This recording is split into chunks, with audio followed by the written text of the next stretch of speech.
Bom, gente, vou estar começando aqui, né? A princípio, essa nossa live surpresa, né?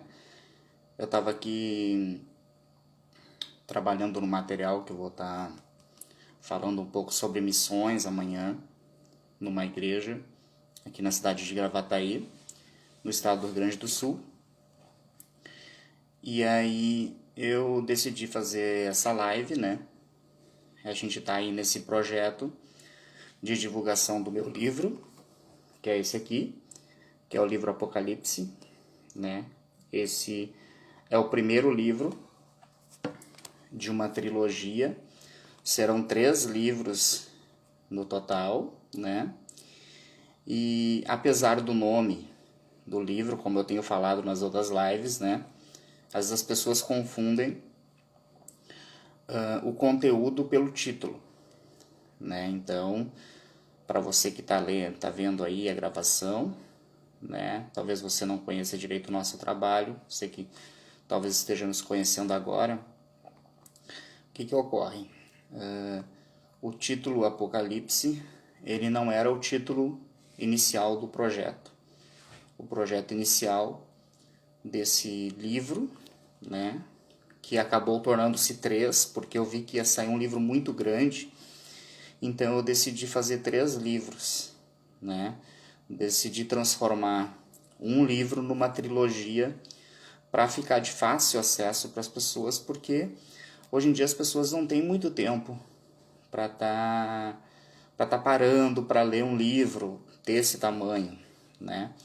Então a minha proposta foi de fazer livros menores, né? Então o livro Apocalipse tem pouco mais de 100 páginas, então, e é um livro que tu lê com facilidade, porque é uma história bem interessante, né? E dentre muitos dos assuntos que trata o livro, tá? Ele não é um livro de escatologia, tá? Então, quem está acostumado, quem é evangélico, né, até mesmo católico, né, que está acostumado com essa questão do apocalipse, da questão escatológica, dos fins dos tempos, tá? O livro Apocalipse não é um livro de escatologia. Ele é um livro de ficção. Ele conta uma história, né? Ele tem personagens fictícios e ao mesmo tempo ele tem esses personagens fictícios, mas existem muitos elementos de verdade dentro do texto. Então, ele é uma ficção, mas onde existem muitos elementos de verdade. Lugares que de fato existem, situações que de fato aconteceram e acontecem, né? Ele não é uma profecia, então as coisas que estão escritas ali, porque ele fala de coisas do futuro, né? Coisas que iriam acontecer, né? No futuro, mas ele é um livro futurístico também, né? A história é uma história futurística, mas ao mesmo tempo ela não tem um viés de profecia. Então não quer dizer que isso vai acontecer de verdade, não quer dizer que isso vai ser desta forma, tá bom? Então, dentre muitas coisas, né, que o nosso livro, né, lembrando o livro Apocalipse, tá? Se você quiser adquirir, você pode colocar aí nos comentários ali, né, eu quero, né, me manda uma mensagem no chat aí, né, e aí eu entrego, tá? Para todo o Brasil é gratuito o frete, né? E é só R$ 20. R$ 20 com frete incluso, né? Dependendo do lugar, ele vai sair abaixo do preço de custo, né? Então, dependendo se tu mora lá no Maranhão, por exemplo, ele vai, para mim, sair abaixo do preço de custo. Então, porque o meu interesse realmente não é financeiro. Dentre muitos dos assuntos que o livro trata, ele fala um pouco, que é o nosso assunto de hoje, tá? Hoje eu vou procurar ser um pouco mais rápido, né? Um pouco mais sucinto. Dentre muitos dos assuntos que o livro trata, ele fala um pouco sobre religião, né? Na verdade, ele fala muito sobre religião.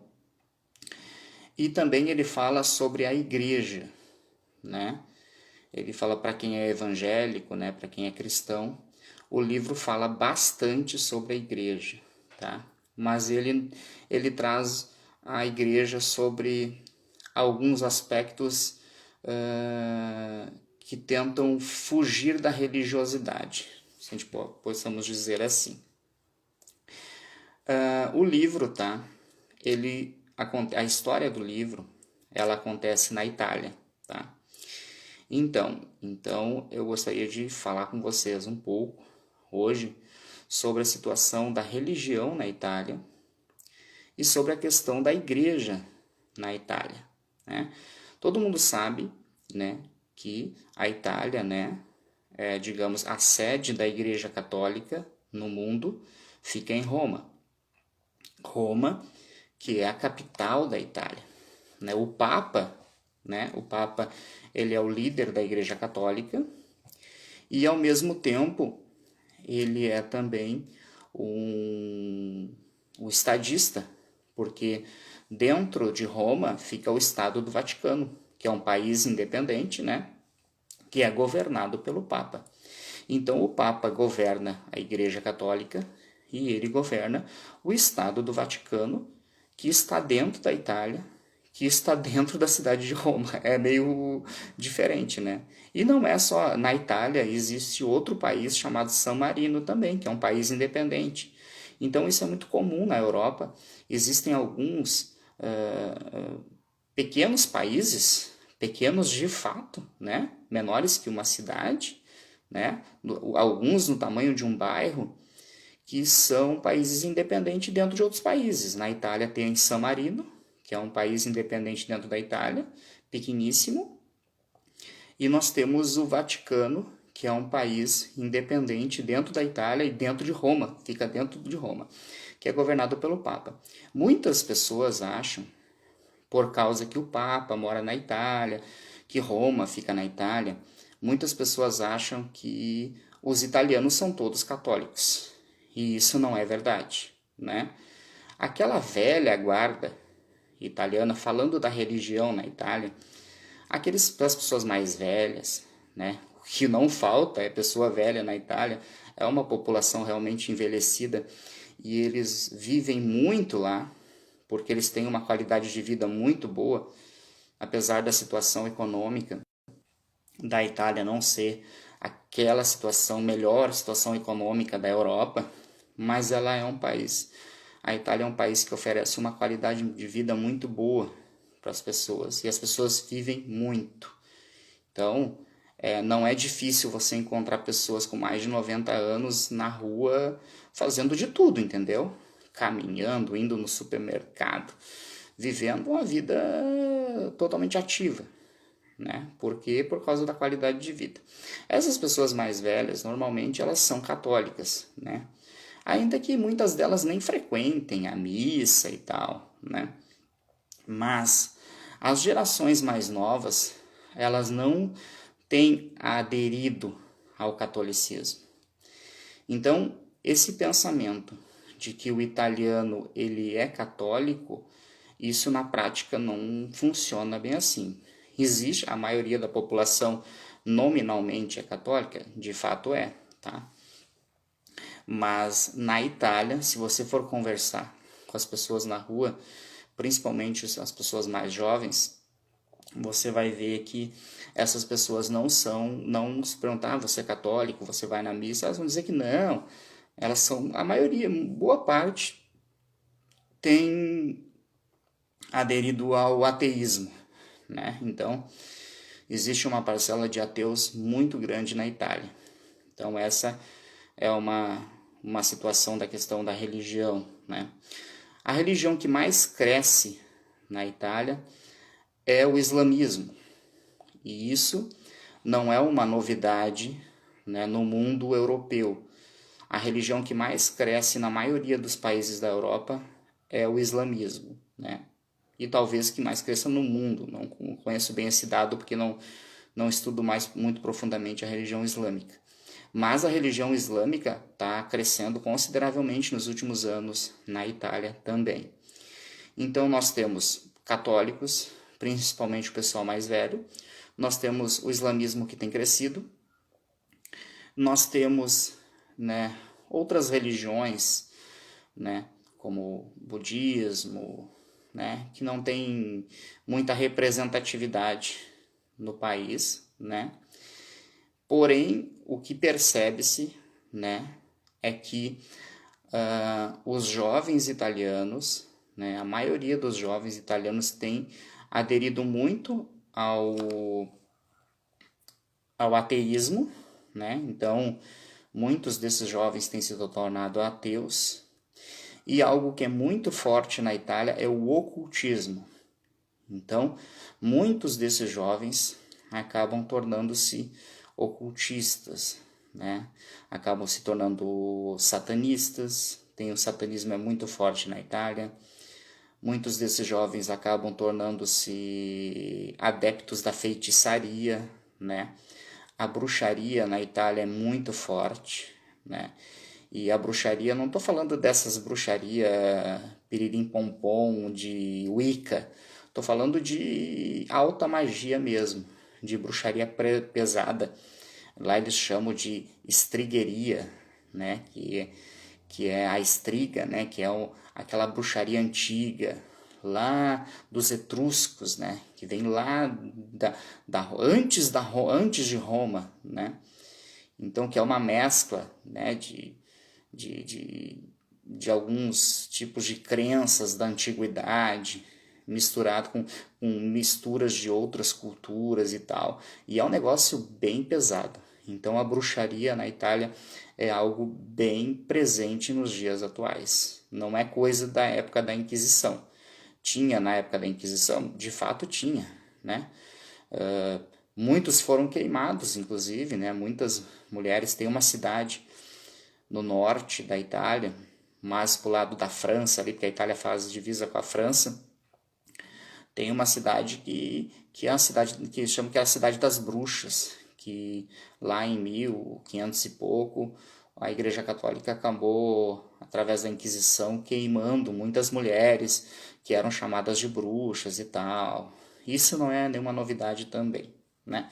Mas de fato a bruxaria é algo muito forte, presente, existem muitas histórias. E para vocês terem uma ideia, a bruxaria é tão forte, né, na Itália, que eles têm um feriado, né, no país de comemoração que se chama a Epifânia, né? A Epifânia é uma bruxa e eles têm um feriado, né, em comemoração, digamos, em celebração a essa bruxa Epifânia, que é um personagem da cultura deles. Então, para te ver que tá tão impregnado na cultura a questão da bruxaria, que eles têm inclusive um feriado onde se comemora, as pessoas se vestem de bruxa e tal, né? E muitas cidades têm festivais de bruxaria, de bruxos e tal, é bem presente, né? Inclusive nos dias de hoje, não é coisa de antigamente, coisa de agora, né? E a questão do cristianismo na Itália, né? O cristianismo que eu falo não é o cristianismo católico, né? Estima-se que aproximadamente existem em torno de 1% de cristãos que não são católicos na Itália. Só que esse dado de 1%, ele engloba várias, né, culturas cristãs, como, por exemplo, testemunhas de Jeová, que muitos, eu, por exemplo, não considero testemunhas de Jeová como cristão, né? Testemunha de Jeová Mormon, que eu também não considero como cristão, e eles fazem, e está dentro dessa estatística, Mormon, Testemunha de Jeová, dentre outros, tá? Então, de fato, tá? Se a gente for fazer um cálculo do percentual de cristãos evangélicos, né? Batista, Assembleia de Deus, né? Essas comunidades independentes, tem muita comunidade independente lá, né? Então, aproximadamente dá para calcular um 0,6%. Então, você imagina que o evangelho é muito a parcela de cristãos, né, que nós consideramos como cristãos verdadeiros, digamos assim, né, menos de 1%, né, um pouco mais de 0,5%, e boa parte deles são estrangeiros. Então, se a gente for de fato, fosse fazer uma pesquisa de fato, o número de italianos convertidos ao Evangelho é muito pequeno, né? Então, muito pequeno mesmo. É uma população de mais de 60 milhões de pessoas, né? A Itália tem mais de 60 milhões de habitantes. Imagina uma parcela aí de 0,6, que a gente considere 1%, né? Imagina 1% de 60 milhões é muito pouco comparado com países que têm 20%, 30% de cristãos, né? Países que eu digo, o Brasil, né? Estados Unidos e outras nações que têm uma parcela de cristandade bem maior. Então isso não é só uma questão da Itália, né? A Europa como um todo, a Europa é um continente pós-cristão, né? Países, inclusive como a Inglaterra, né? O Reino Unido, Escócia ali, que foram berços de grandes avivamentos, né? E que hoje o cristianismo tem igrejas têm fechado, né? Já há muito tempo, a igreja tem se tornado bares e tal. Então, essa é uma realidade da Europa.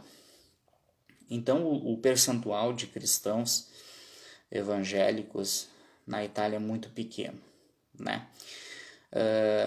Conseguir um visto religioso, né? Ah, Guilherme, eu tenho um chamado, né? Deus falou comigo sobre a Itália e tal. Eu gostaria muito de fazer a obra de Deus na Itália. Bom, primeiramente conseguir um visto religioso para a Itália é quase impossível. É muito difícil o governo conceder um visto religioso. Qualquer visto para a Itália não é fácil, né?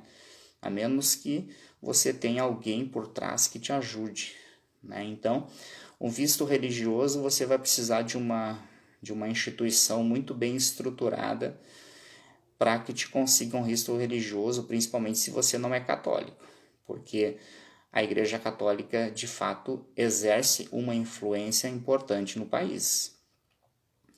Então, a maioria, né, dos missionários que vão para a Itália são pessoas que são descendentes, né, muitos brasileiros, descendentes de italianos, né, ou que casaram com descendentes de italiano, que conseguiram a cidadania através do sangue, né? No meu caso, por exemplo, eu tenho a cidadania através da descendência italiana da minha esposa, né? Então isso é muito comum. Então as pessoas acabam fazendo a sua cidadania italiana por serem descendentes de italianos que vieram para o Brasil, vieram para a Argentina, né? Vários países, né? Os Estados Unidos, né? Os Estados Unidos teve uma imigração italiana grande, né? Então, e outros países da América principalmente. Então essas pessoas fazem a cidadania italiana e acabam ficando morando lá e acabam desenvolvendo algum trabalho, né, de pregação do evangelho naquele lugar. Quanto à questão da pregação do evangelho, né, é livre, né? Na teoria é livre, tá? Você pode pegar um panfleto e na rua dar para uma pessoa. Você pode falar de Jesus na rua para as pessoas. Você pode abrir, né, alugar um espaço e realizar cultos. Não é proibido. Mas a gente vê que na prática, por exemplo, tem um missionário lá, um rapaz, ele é até um africano, que eu vejo os vídeos dele e ele tem essa estratégia, né, esse chamado de evangelismo de rua, né? Então ele faz esse evangelismo de rua pelas ruas da Itália e ele é parado pela polícia toda hora. Toda hora, ele é impetuosa assim, né? Ele prega, ele grita, ele toca violão na rua, ele canta, ele fala de Jesus, ele traz palavras fortes, né? E esse tipo de pregação do evangelho não é proibida, mas não é bem-vinda lá. Então as pessoas não gostam, a verdade é essa. E a polícia também não gosta. Então eu vejo a polícia toda, os vídeos que ele grava, a polícia para ele, para fazer o controlo, que é para ver se se tá tudo certo, né? Claro que tem a questão, né, racial também, por ele ser um negro, né? Então, mas eu acredito que se fosse um branco fazendo a mesma coisa, seria parado pela polícia porque eles se ofendem, né? Então, eles se ofendem se tu sai na rua pregando o evangelho, gritando na rua que Jesus é o Salvador, que as pessoas precisam se arrepender dos seus pecados. Então, isso ofende eles. Na verdade, esse tipo de pregação na Itália, eu não vou dizer que não funcione, porque é o Espírito Santo que convence, mas não é a estratégia mais utilizada entre os cristãos que vão para lá. Normalmente o italiano, para te ganhar um italiano, você precisa conquistar ele, ele precisa ter confiança em você. Então você precisa se relacionar com as pessoas. Então a forma mais comum e efetiva de pregação do evangelho na Itália é através do relacionamento, né? Então lá não existem muitas igrejas, existem muitas cidades que nunca teve uma igreja. Na verdade, essa é uma realidade. São muitas cidades. Tinha um dado, eu não tenho cidade estatística aqui, mas são milhares de cidades, porque são muitas cidades, né? Cidadezinhas, aquelas cidadelas, né? Cidades medievais, né? São milhares que tem pela Itália toda, né? De norte a sul. E a maioria dessas cidades nunca teve uma igreja, nunca teve uma célula, nunca teve um grupo cristão ali fazendo uma reunião. Então, o máximo que eles conhecem de Jesus é aquela figura do Jesus crucificado nos templos católicos, né? Na igreja católica, ou a figura dele pintado em algum quadro, numa parede, ou um crucifixo com Jesus crucificado. Então, a imagem de Jesus é de um Jesus crucificado. É essa a imagem que eles têm, né? Muitos nem acreditam que Jesus de fato existiu. Então, essa é uma realidade espiritual da Itália. Não é fácil, né? É um país não é de fácil evangelização, né? E você precisa de tempo, né? Então, na Itália é necessário o fator tempo. Você não consegue desenvolver um trabalho em pouco tempo. Você precisa cultivar por muitos anos, muitas vezes, um trabalho para você ter um resultado, né? Missionário lá, a maioria tem que trabalhar, entendeu? Porque por exemplo, um brasileiro, né? Um brasileiro que se propõe a ir para a Itália para pregar o evangelho, dificilmente ele vai conseguir uma igreja ou igreja sustento suficiente para que ele possa pregar o evangelho naquele lugar. Então, o que acontece? Ele tem que chegar lá e tem que procurar um trabalho. Então, ele vai trabalhar e ele vai começar a desenvolver a evangelização dele ali no trabalho mesmo, né? Muitas vezes ele vai abrir uma célula, né? Uma célula em casa, porque muitas vezes ele vai estar numa região que não vai ter nenhuma igreja para acolher ele, e muitas vezes a igreja não acolhe as pessoas. Existe uma rivalidade, né? Não podemos generalizar, mas de fato existe uma certa rivalidade entre alguns pastores, digamos assim, de algumas regiões. Então tem certos lugares onde até existem, né, um número considerado de igreja, mas essas igrejas não têm um relacionamento entre elas, né? Cada um fazendo a sua parte ali, mas nenhuma. Tem uns até que não se dão muito uns com os outros, então é uma situação meio chata, assim, não é legal, sabe? Mas tem grandes igrejas, né? São poucas, mas existem grandes. Eu visitei algumas igrejas grandes, não para o padrão Brasil, né? Eu digo, a igreja pequena aqui no Brasil é a igreja grande deles, né? Então, mas para o padrão deles, né? Igrejas aí com mais de 100 membros, né? 150 membros, né? 200 membros, né? Existem, de fato, né? Mas não se compara com o Brasil, que tem igrejas aí com 5 mil membros, né? Uau, números absurdos, né? Assim, números enormes, né? Então, existe, né, muitos desafios, né? Tem esse desafio financeiro, que a pessoa tem que correr atrás da máquina. Tem o desafio da língua, né? Não adianta querer chegar na Itália falando inglês, evangelizar em inglês. Italiano não fala inglês.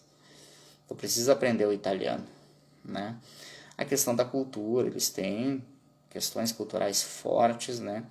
Você tem que, de fato, aderir à cultura deles, né? Questão culinária, eles dão muito apreço, né? Muita importância para a questão da comida. Você tem que respeitar a comida é algo sagrado, a mesa é sagrada.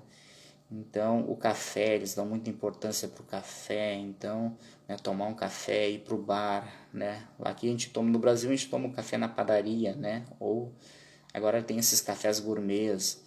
Lá eles chamam de bar, né? Que são uma espécie de cafeterias, né? Muitas vezes é bar mesmo, né? Um bar, mas não um bar, assim, não um bar boteco de Brasil, assim, o bar dentro dos padrões deles lá. Então tem essas questões culturais que tem que ser levado em consideração, né? Então, de que a pessoa que se propõe a ir para lá para pregar o evangelho, ela tem que se adaptar a essas questões culturais, né? A questão do idioma, o idioma oficial da Itália é o italiano. Porém, em cada região da Itália, né, a Itália são vários reinos unificados num único país. Então, em cada região da Itália existe um idioma específico. Então, por exemplo, eu fiquei, né, as 2 ocasiões que eu fui para lá e fiquei lá, eu fiquei na região do Abruzzo, né? E ali eles têm um idioma específico deles que é o abruzzese, né? Se tu for para Sicília, vai ter o idioma da Sicília. Se tu for para Toscana, tem o idioma na Toscana. Se tu for para o norte, na região lá das Dolomitas, do Tirol, o pessoal fala alemão. Então a língua principal, eles falam italiano também, mas a língua principal em Merano, Bolzano e outras cidades ao norte, quase lá na divisa com Liechtenstein, com a Áustria, essas tem cidades lá que falam que a língua oficial é o alemão, a língua principal é o alemão, depois vem o italiano. Então tem a parte fronteiriça com a França, tem cidades que falam francês, né? Então existem muitas questões linguísticas também dentro da Itália que, dependendo de onde que a pessoa vai, ela vai ter que se adaptar a isso, né? E fora essas questões culturais, nós temos as questões espirituais. Então, os principados, né? Os demônios, né? Os principados, as potestades que atuam na Itália são diferentes das do Brasil, né? São outros principados e os desafios são outros. Então existe uma opressão muito grande espiritual, né?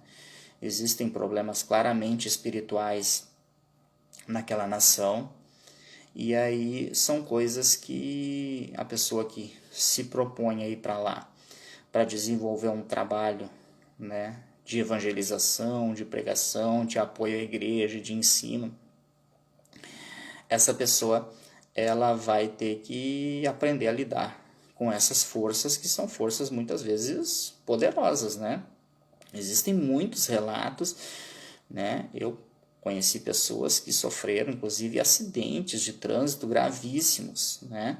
Coisas assim meio que inexplicáveis, então de acidentes, de ataques, né? Certas doenças do nada que apareceu, da pessoa ficar mal.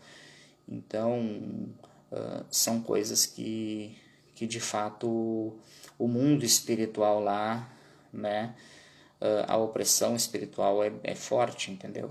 É diferente do Brasil. Não que não tenha, tem no Brasil, mas é outro tipo de principado. Então, os problemas que vão ser enfrentados lá são diferentes, muitas vezes, no Brasil, né? O principado de lá atua de forma diferente. E você vai ver isso, inclusive, na vida das pessoas, né? Você vai ver em certas regiões esse principado atuando na mente das pessoas. Então, muitas pessoas com problemas mentais, né? Com problemas psicológicos sérios, né? Então, muito, né? Como eu falei anteriormente, essa relação com o oculto, né? Então você muitas vezes evangeliza um italiano e aí você vai ter que se defrontar com um processo de libertação na vida desse italiano, porque ele lidou com um monte de coisa. Ele se envolveu com um monte de seitas, né, com religiões ocultistas, com satanismo, com bruxaria, com coisa pesada, entendeu? Então, talvez muitas vezes a própria família, a mãe consagrou ele a alguma coisa, alguma entidade e tal. Então, existem esses desafios, né? Então, basicamente é isso, né? A realidade italiana hoje, essa live é uma live curta, né?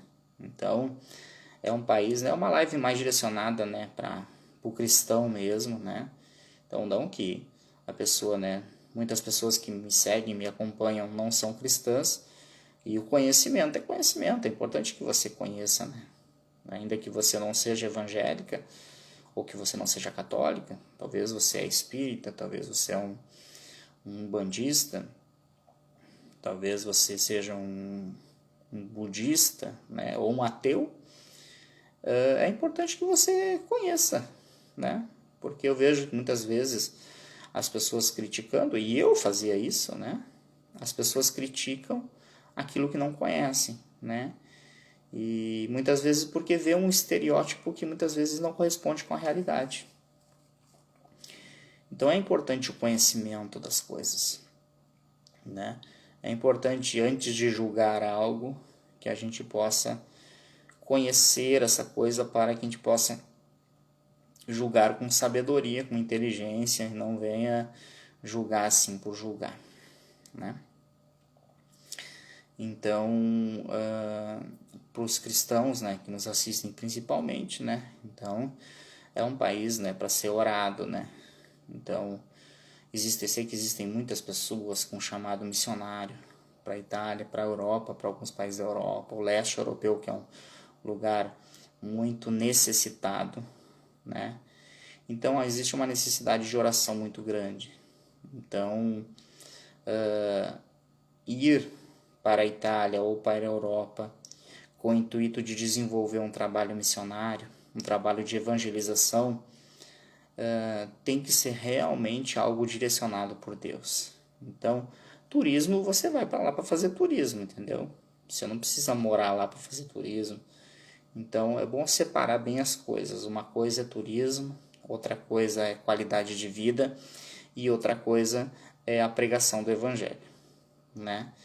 Então, se de fato, né, você tem um chamado de Deus para pregar o evangelho na Itália, né, ou vou falar na Itália pendendo mais para o leste europeu, né, que a Itália não fica no leste, mas fica quase ali, né, fica na divisa, né? Então é importante que você vá realmente direcionado por Deus, né? Desenvolver network, desenvolver relacionamentos, né, se relacionar com as pessoas, né? Então, isso vai ajudar bastante, né? No seu trabalho aí. E antes de tudo, né, tá orando, né, por esse país, tá orando pela igreja, para que a igreja avance, né? Aí eu vejo que a igreja italiana tem avançado, mas ainda é muito pouco para a proporção, né? Então, né, não chegaram ainda a 1%. Então, tem muito, né? Tem muita terra para conquistar ainda, né? Tem muita coisa para ser feita lá, né? E que não pode ser feita na força humana, né? Esse trabalho na força humana ele não vai funcionar, não vai dar certo. Ele tem que ser direcionado pelo Espírito Santo de Deus, né? Então, se você de repente, né, quer saber mais sobre a questão da Itália, se sente chamado e tal, você pode me procurar nas redes sociais, eu posso inclusive indicar para você, né, pessoas que possam te ajudar, né, nessa trajetória, né? Você talvez seja um descendente de italiano e facilita bastante você seja um descendente de italiano, você pode tirar a cidadania italiana e morar lá, né? Posso também aí estar ajudando nisso, indicar pessoas que possam estar auxiliando né? Inclusive nesse reconhecimento de cidadania, que é algo muito importante, interessante, assim, tu ter uma cidadania europeia, né? Abre muitas portas, é muito, muito legal ter, digamos assim, né? Então fica, né, a nossa dica, o livro, né, Apocalipse, né? Você quiser comprar, entre em contato comigo nas redes sociais, R$ 20, frete gratuito para todo o Brasil. E nós temos outros materiais também, tá? Ó, vou mostrar para você aqui, ó. Tem CD Inspiração, que é o nosso CD que a gente gravou alguns anos atrás. Tenho para vender também, tá? R$ 20, frete gratuito para todo o Brasil. Livro Inspiração, que é outro livro nosso primeiro livro que a gente escreveu também. R$ 20, frete gratuito para todo o Brasil, tá? E esse daqui é uma novidade, tá? Esse aqui é o nosso novíssimo, né? O novo é o Apocalipse. Esse aqui é o nosso novíssimo livro, que se chama Inveja. Esse aqui, ele vai começar a ser de fato divulgado e vendido mês que vem, a partir de junho. Mas para você que está assistindo essa live e quer adquirir esse livro, para você eu posso já liberar o livro, tá? Então, entra em contato também, é R$ 20, frete gratuito para todo o Brasil, né? Então você pode talvez ser, né, um dos primeiros aí a estar adquirindo o livro, né? E é isso, gente, né? Agradeço aí a quem esteve conosco, agradeço àqueles que vão estar assistindo depois. Essa live foi uma live curta para falar um pouquinho sobre a religião e a igreja na Itália. O assunto é muito maior, mas já é tarde, né? Então é só para dar uma pincelada inicial, né? Linkando com a nossa divulgação do nosso livro Apocalipse, né? Que fala, dentre muitas coisas, sobre cultura italiana, fala sobre religião na Itália, fala sobre o cristianismo na Itália, fala sobre questões relacionadas a extraterrestres, né? Tipo, será que existe mesmo ET? E esses discos voadores, isso é tudo mentira, é verdade? Quem são esses? E isso é tudo coisa da cabeça das pessoas. E aí os Estados Unidos está escondendo, e a NASA, tipo, todas essas dúvidas que as pessoas têm, né? Então a gente fala no nosso livro Apocalipse, a gente fala sobre essas questões, né? Ele não é um livro, repito, ele não é um livro de escatologia. Então, o intuito desse livro, apesar do nome ser Apocalipse, né? Ele não é um livro que a intenção dele não é trazer toda uma questão bíblica, religiosa, não. Ele é um livro, ele é uma ficção futurística, né? Que ele tem a intenção de fazer você pensar, né? De trazer conhecimento para você, muitos conhecimentos que talvez você nem saiba. Coisas que você nunca ouviu falar, você vai aprender lendo esse livro, né? E eu indico no livro literaturas que possam te ajudar a um crescimento e aprender coisas novas, né? Só existe uma coisa que ninguém pode te tirar, é o conhecimento. A única coisa que ninguém pode te tirar é o conhecimento. O dinheiro você pode perder, o teu carro pode te roubar, tua casa pode pegar fogo e tal, mas o conhecimento ninguém pode te tirar. Então busque o conhecimento, leia mais, né? E leia a Bíblia também, que com certeza vai fazer muito bem para você e vai mudar muita coisa dentro da sua cabeça, tá bom? Muito obrigado aí a todos, né? Tenham um ótimo final de semana. Valeu!